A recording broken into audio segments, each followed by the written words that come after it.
রান্না হচ্ছে, তাঁবু খাটানো চলছে। ন্যাশনাল, পাশ দিয়ে ন্যাশনাল বেরিয়ে যাচ্ছে। আমি আজমির পার হয়ে চলে যাচ্ছি, দিক হচ্ছে মুম্বাই।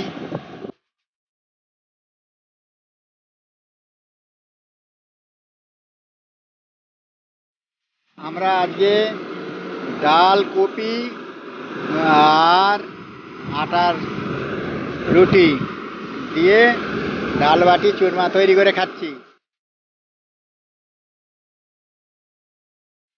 আমি আজকে এই ন্যাশনালের নিচে দিয়ে নদী বয়ে যাচ্ছে, এখানে আমরা আমি চান করব। এই যে নদী।